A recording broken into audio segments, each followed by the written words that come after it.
Oui, alors bonjour à tous. Mon nom est Marie-Ève Thérien. Je suis conseillère politique aux communications pour le cabinet du ministre Jonathan Julien. J'ai le plaisir aujourd'hui d'être avec vous et d'agir à titre de maître de cérémonie pour cette conférence de presse qui souligne une étape importante pour l'Institut nordique du Québec.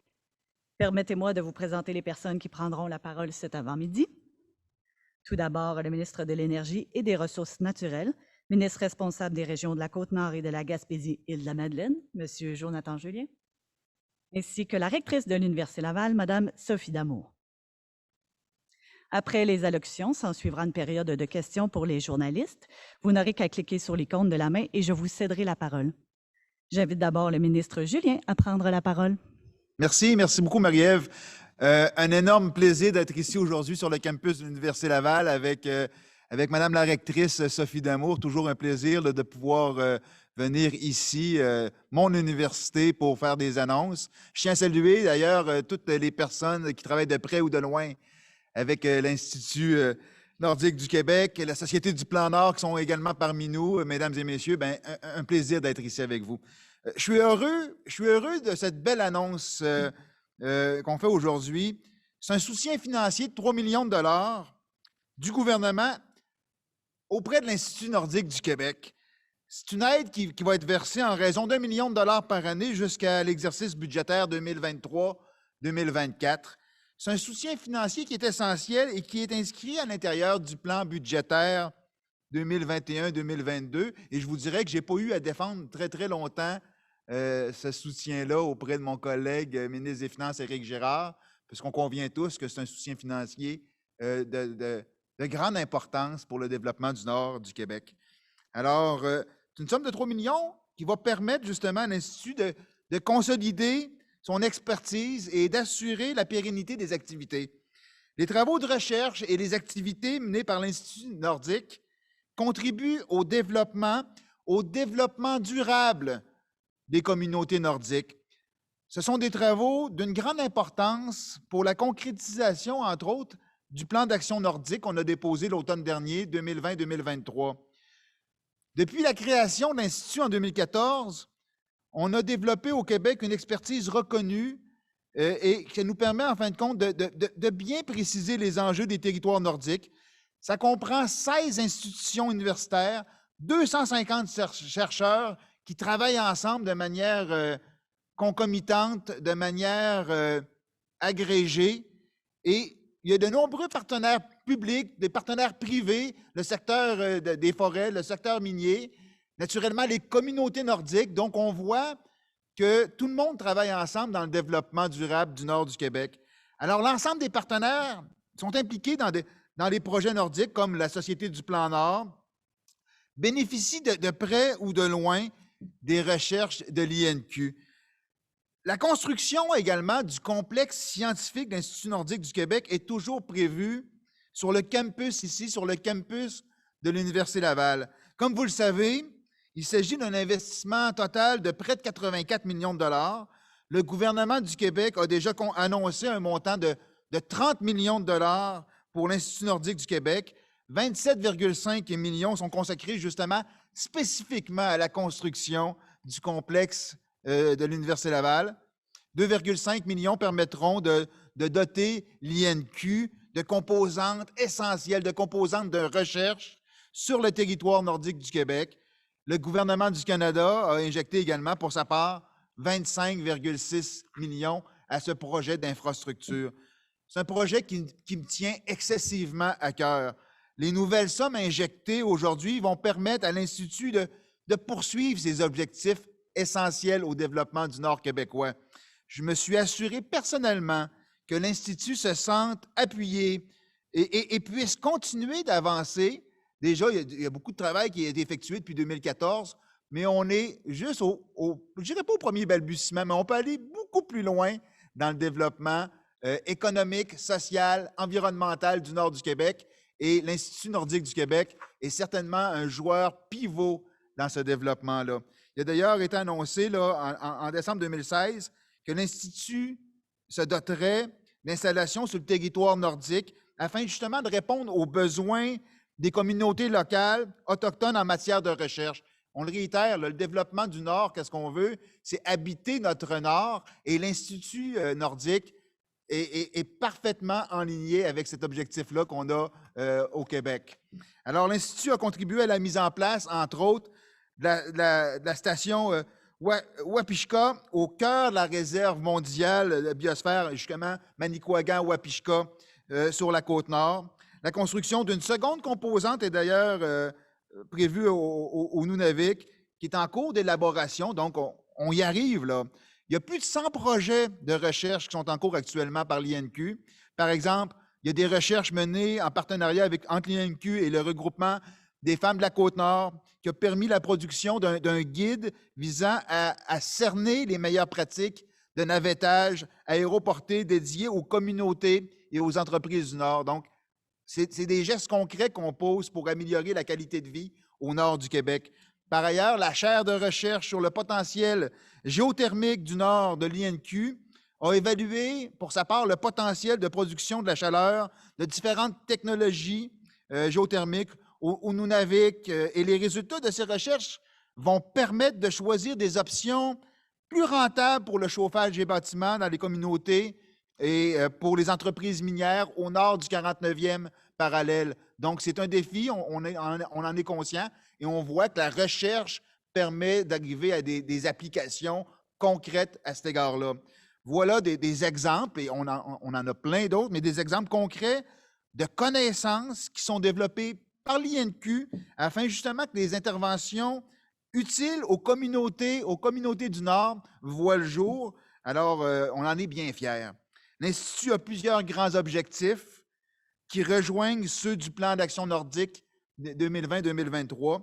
Elle fournira aux décideurs du gouvernement, aux communautés nordiques, au secteur privé, des connaissances scientifiques, des savoir-faire techniques nécessaires à un développement durable du Nord avec la triade sociale, environnementale, économique. C'est en pleine phase avec notre volonté du développement du Nord du Québec. En conclusion, les projets de l'Institut suscitent, j'espère que je le démontre, un enthousiasme clair pour notre gouvernement, pour l'ensemble des communautés du Nord, pour justement élargir l'horizon de la recherche multidisciplinaire qui permet à tous les joueurs importants de se réunir ensemble autour d'objectifs communs.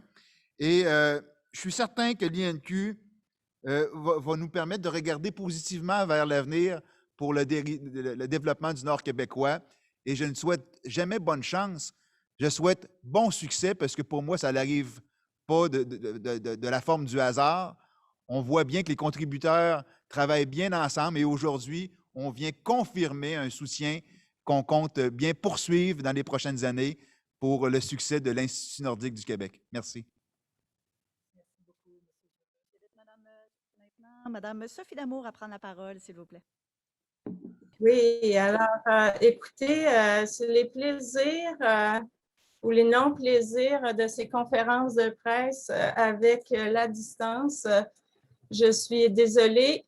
J'aurais tellement aimé ça être avec vous aujourd'hui là, pour avoir cette conférence. En plus que le ministre est sur le campus, la logistique, elle fait que ça n'a pas été possible. Mais écoutez, c'est un grand moment pour nous. On est extrêmement heureux de pouvoir compter, à la fois sur l'enthousiasme de notre ministre de l'Énergie et des Ressources naturelles et aussi diplômé de l'Université Laval, un ami de l'Université Laval qui aujourd'hui vient faire une annonce là, qui nous propulse vers l'avenir. 3 millions de dollars sur 3 ans pour poursuivre la mission de l'Institut nordique du Québec. C'est rassurant, c'est emballant. C'est rassurant parce que c'est une somme qui va permettre à l'Institut d'assurer la pérennité de ses activités, de consolider son expertise. Puis aussi, je dois dire, là, c'est une belle marque de confiance que vous nous faites, confiance dans notre capacité à être au rendez-vous des grands défis du développement durable, au grand défi de ces questions qui sont complexes et qui appellent à travailler ensemble, à travailler en réseau, à mettre autour de la table toutes les forces vives du Québec. Et c'est ça l'Institut, c'est de travailler avec nos frères, nos sœurs des Premières Nations, des premiers peuples qui sont avec nous pour réfléchir à l'avenir du Nord. C'est de travailler avec nos entreprises qui essaient de transformer l'économie nordique, avoir leur propre contribution. C'est travailler avec nos experts de sociologie, nos experts d'anthropologie, nos experts de santé pour apporter des solutions, des réponses et rester en contact avec les gens, avec les communautés, donner du sens à la recherche et faire en sorte que cette recherche ait de l'impact. Et c'est là qu'on voit, quand on unit nos forces, 15 universités, là, c'est remarquable. C'est remarquable d'avoir trouvé l'énergie. Hein, et puis, je veux saluer le travail incroyable de notre pionnier qui nous a inspirés, qui nous a quittés trop vite, le professeur Louis Fortier. Ce que vous faites, c'est un témoignage aujourd'hui à sa contribution exceptionnelle au fait que le Québec est reconnu partout sur la planète hein, pour être un leader de la recherche nordique arctique, mais pas juste dans sa productivité scientifique, dans la façon de faire cette recherche, dans la façon d'amener les gens à contribuer ensemble et collectivement. Alors, Louis Fortier, c'était un grand homme, c'était un grand scientifique. C'est une personne qui a mené des recherches, mais qui a mené les gens, qui les a mobilisés. Aujourd'hui, ben, c'est un témoignage aussi à son legs, à sa tradition qu'on a fait nôtre à l'Institut nordique du Québec. Je veux souligner le travail incroyable aussi de deux vice-recteurs, entre autres, André Darvaux, qui est avec vous, là, qui est là sur place. André, qui a été doyen de la Faculté de sciences et génie, qui est le vice-recteur à l'administration, qui a fait une différence dans ce projet, qui l'a mené, qui l'a soutenu dès ses débuts. Puis aujourd'hui, qui ne ménage pas ses efforts pour permettre la livraison d'un pavillon qui sera, je dirais, iconique à Québec, hein, qui va marquer le rôle du Québec dans ce grand espace nordique, son leadership, mais aussi notre région comme région nordique et innovante. Je veux marquer aussi, souligner le travail d'Eugénie à la recherche, à la création. Madame Brouillet a été clé dans la capacité de mobiliser toutes ces universités autour de cette thématique importante. Elle a fait un travail important de mobilisation, de discussion, d'encouragement et elle préside aujourd'hui le conseil de l'INQ. Et évidemment, je ne peux pas ne pas parler de toute cette grande équipe de l'INQ, Jean-Éric Tremblay, qui est le directeur scientifique, tous ses collègues, Brigitte Biguet, qui a travaillé depuis le début à mettre en place ce projet, Robert Sauvé, qui s'est joint à nous, qui nous aide. Bref, l'ensemble de cette belle équipe de scientifiques et de personnes qui travaillent sur le terrain, et notamment nos représentants des communautés autochtones, et Mme Saganache, qui préside ce comité, hein, qui fait en sorte que cette recherche, elle fait du sens. Elle est pas déconnectée des défis et des préoccupations des communautés du Nord. Bref, un travail que je veux saluer. Le 3 millions de dollars, il est important. Il permet à cette équipe de garder tous ses contacts vivants, de transférer la connaissance au quotidien, d'exposer les nouvelles technologies, d'exprimer les nouveaux savoir-faire, de mettre en évidence les défis. Et ça, ça enrichit le Québec tout entier. Et de pouvoir compter sur un budget de fonctionnement, ça fait toute la différence. Alors, merci, Monsieur le ministre. Vous avez été là tout le temps, vous avez été présent, vous nous avez challengés Vous nous faites grandir, votre ministère nous accompagne. Je vois aussi nos collègues de la Société du Plan. Je veux aussi saluer votre travail. Sans vous, on n'existerait pas. Hein? Vous avez été la bougie d'allumage et aujourd'hui, on arrive à faire des beaux projets significatifs et je veux souligner votre contribution. Alors, là-dessus, merci encore, l'Université Laval. On est très fiers de pouvoir apporter notre leadership dans cette grande aventure. Merci beaucoup, Madame Damour. Alors, nous sommes maintenant rendus à la période de questions. Permettez-moi de vous rappeler que celle-ci est réservée uniquement aux médias et elle doit porter sur le sujet du jour. Lorsque je nommerai votre nom, simplement nous indiquer le média que vous représentez, ainsi qu'à qui s'adresse votre question. N'oubliez pas d'ouvrir vos micros lorsque je vous céderai la parole. Alors, on va patienter encore quelques instants. Des fois, avec la technologie, c'est un petit peu plus long. Oui, bonjour. Donc, Daphné Dion-Vient au Journal de Québec. Madame Damour, pouvez-vous nous en dire davantage sur l'échéancier concernant la construction, justement, là, du pavillon nordique, donc annoncé pour 2021 d'abord? Qu'en est-il là, présentement?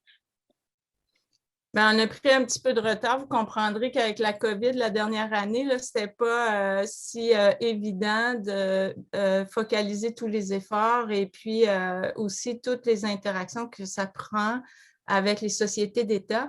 Mais ça avance très bien. Alors, on franchit les étapes et je n'ai pas la date exacte, là, mais de mémoire, on devrait commencer les travaux en 2022. André dans la pièce, là, de la construction à ce moment-là. Et donc, tout va très, très bien dans le contexte puis on le met dans le contexte sanitaire, là, vous le comprendrez. Mais ça avance bien, puis on aura un beau pavillon qui va répondre aux besoins de notre communauté. Parfait. Et juste pour préciser, là, j'ai peut-être manqué les débuts là, du point de presse. Donc, le financement annoncé de 3 millions de dollars permet d'avoir un budget de fonctionnement pour l'Institut, ce qui n'était pas le cas auparavant. Est-ce que c'est bien ça? Bien, écoutez, auparavant, on a eu différentes modalités. Et puis, on était souvent sur un budget annuel. Ce qu'on apprécie grandement avec l'appui qu'on a aujourd'hui, c'est de pouvoir avoir une stabilité devant nous, pouvoir s'engager un petit peu plus dans le long terme, puis utiliser aussi le levier pour construire des partenariats qui vont nous permettre là, de se développer encore plus dans les années à venir. Mais il y a une perspective là, de stabilité. À chaque année, c'était un petit peu incertain. Donc, c'est une très, très bonne nouvelle pour nous. Merci beaucoup, Mme Damour. Alors, il y a une autre question de M. Denis Laure. Oui, bonjour, Denis Laure pour la Sentinelle. Est-ce qu'il y a quelqu'un de la direction de l'Institut qui est là? J'aimerais savoir quel rôle va jouer l'Institut dans la Grande Alliance. Oui, bien, oui, M. Jean-Éric. Jean-Éric est là. Peut-il, je ne sais pas s'il a la réponse à votre question. Il n'a pas de micro cependant.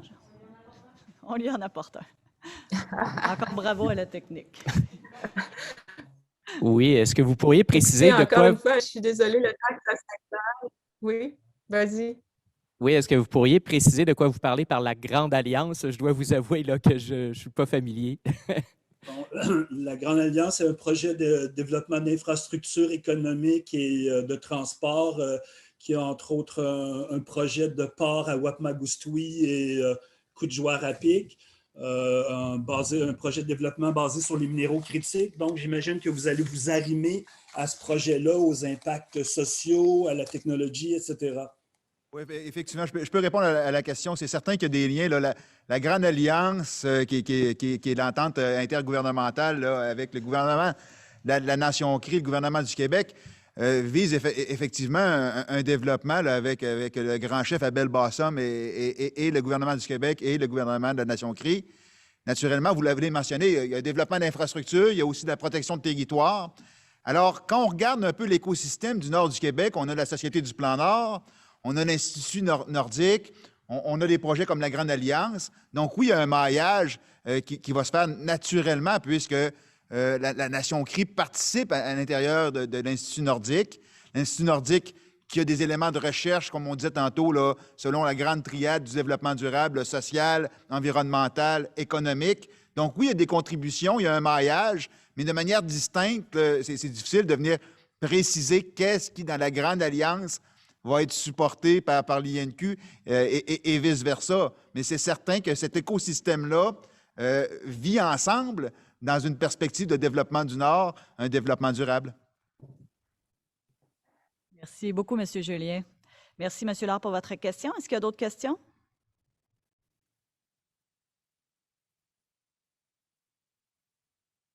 Patientez encore quelques temps. Vous avez encore une question, Mme Daphné? Oui, bonjour. J'aimerais me permettre une question sur un autre sujet à Mme Damour, puisque les occasions de prise de parole publique là, sont rares. C'est sur les questions du jour, malheureusement, aujourd'hui, mais peut-être vous pourrez communiquer avec son service des communications. Ils vous aideront. Alors, est-ce qu'il y a d'autres questions sur le sujet du jour? Alors, nous n'en avons pas. Merci beaucoup. C'est ce qui met fin à la conférence de presse. Je vous remercie tout le monde. Je vous souhaite une excellente journée. Merci, M. le ministre. Merci tout le monde. Au plaisir, Sophie. À bientôt.